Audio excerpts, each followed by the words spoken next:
Okay, in continuation, sorry that the recording stops.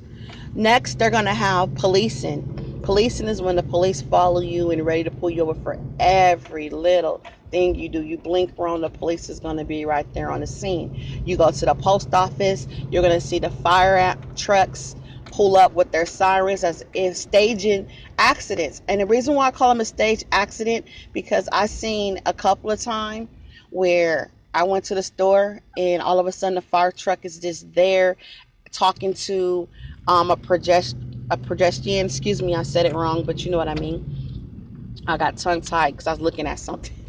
But talking to someone in the parking lot, just talking, acting as if something went wrong. That's a waste of time. There's too many emergencies out here for you guys to be just in the parking lot. And you think to yourself, why are you so important for them to be doing this? Money talks. When you're going against a big corporation that has money to spend, this is what they're doing. They're giving this the community or the county that's already on a budget cut money. So of course they're going to participate. And half of the time, I think the police officers or fire department that are participating are really told that you are a violent person.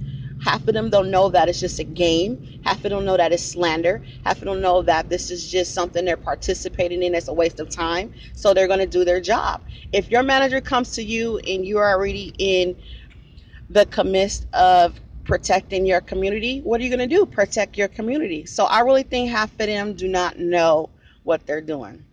Half of them do not understand that they're just getting extra coins in order to do nothing but to cause harm to the people that they are serving and protecting. Okay? But when you hear your family member saying I'm being followed by police officers, there is true. When you hear your family member saying I'm being followed by random people, it's true. Please take the time to listen to them because everybody is not crazy. Yes, there are some people diagnosed with paranoia or schizophrenic, but the thing between schizophrenic people is you cannot see what they are seeing. If somebody can produce evidence on video, then they're not schizophrenic. Schizophrenic has hallucination problems. Schizophrenic is outraged with anger, or they will harm others, or they themselves. Okay, I have never harmed anybody. I have not harmed myself. I never pretend to harm myself or never try to harm anybody else. So no, it's not schizophrenia. Okay. Next, paranoia. Paranoia people are scared to be around anybody, the public, period. I go to the public places on a regular basis. That doesn't bother me because fear does not live here no more because I serve a God that controls my life and everybody around it. Okay, I used to be in fear. I used to be like, oh my God, what's going on? Because when you don't know what's going on, you like, why are these people after me? Especially when in your mind you think you're like, I know for a fact I didn't do nothing to somebody. But you have somebody breaking into your homes on a regular basis. This little boy harasses my son all the time. You're going to see him every day, y'all.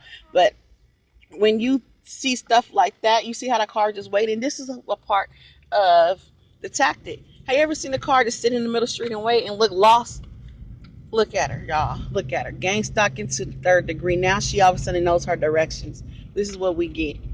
Okay? When I pull up to my residence, you're probably going to see a car pull up at the same time.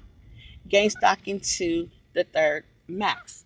You have kids participating in gang stalking. I don't know if they're little trained cadets, meaning like they're going to grow up to be in the police academy or the parents already in the police department and they're training the kids how to conduct surveillance on the community.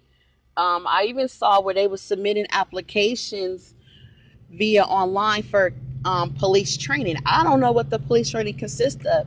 Is this how they enter people into the program? Maybe I should sign up and see what they say, but I doubt that they'll let me in. But yeah, kids participate in this too, and the kids are the worst because they're so innocent. But they will follow you to the point of harassment where you like, how do I handle the tactics of being harassed by a child who's under the age of 18? And the sad thing about it, these parents are allowing these kids to be put in place harm because if they're telling you to follow this person for some type of reason, and they're saying they might be harmful to society, why would you allow your kids to participate in this type of tactic? Because what if I just didn't care about kids and I conducted a crime against them? It's just crazy, y'all. But this is the world we living in. Please don't discredit what people are saying without doing your own research, because in the DSM codes of mental health, someone has to be diagnosed with a mental health issue. You can't just jump up and say they have a mental health issue without going down the checklist of qualifying somebody for having a mental health issue. They're going to ask you a series of questions. Say, do you feel this? Do you have this? Do you have this? Before you can even be classified as being a mental health patient. And the DSM codes, those are codes that are placed and conducted by the APA psychologist committee. These codes are made up at a meeting based off of people's opinions. You can't go to the doctor and get a blood test to be diagnosed with a mental health condition. You can't get a CAT scan to say that you have a mental health condition. You can't get a CAT scan in order to say why you have a mental health condition. Meaning, if you was in a car accident and you had damage to your head, that can be a trigger to leading why this person is out acting out of character.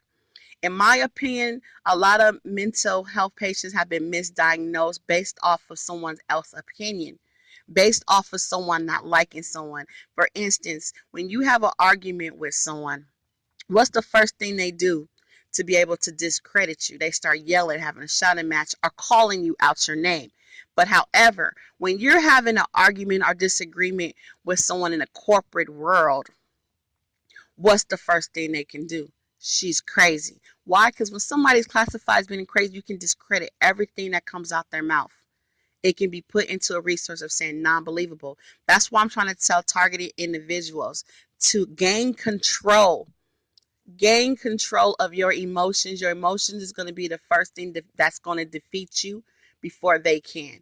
Because if you out here fighting people in the streets, if you out here yelling, if you out here saying, they follow me, just out of nowhere, it's going to fit the category of them saying, see, I told you, she's crazy. And don't give up on the people that you grew up with or your family members. Still try to convince them that this targeting world is real. It's a new form of a slavery, because it has no color lines. If you don't conform to what they want you to do, this is what they're doing to you now. Why? Because it's them giving you the rope and hanging yourself. They don't hang people no more. You hang your own self. I told you the neighbor just came every time. Every time we're going to start documenting them, you guys. That's impossible to leave at the same time you do and come home the same time you do. But that's what they do because they want to spark an aggravation out of you. But like I said, gain control of your emotions, okay? Because slavery was never dismissed. It never was. Um, it was, to me, I feel slavery was just reinvented, where it has no color lines right now, because there's Caucasians, there's Mexicans, there's black that are being targeted as well. Why? Because they're not conforming to the injustice that they are receiving. So they're like, we're just going to put all y'all in this category. And guess what? It's a no touch torture, and it's a perfect way. It's a perfect crime. Whoever came up with the gang stalking community actually is brilliant, because you will be so crazy and psychotic that you will harm yourself. They don't got to do nothing. So that's why you got to gain control, where that you won't allow these people to win. And it's a spiritual warfare, very spiritual. This is not something that you can fight physically. This is a spiritual warfare. Throughout this process, I became closer to God. And God is the one who defeated this process for me. God gave me the strength to hold my head up. God gave me the strength to ignore. God gave me the strength of self-control. God defeated those around me. If I tell y'all some stories of the people that I felt was involved that are going through it right now, all I can say is thank you, God. Thank you, God, for defeating the devil. Because I pray for vindication. I pray for strength on a daily basis. And, every day is a struggle, but I'm still here and I'm making it through it with a smile. You see, I'm laughing before, like I said, you cannot smile, you cannot laugh. You be so stressed out, but the stress have decreased. and it's going to decease. Anyways, you guys have a good day. Any more questions, please drop them. I'm trying my best to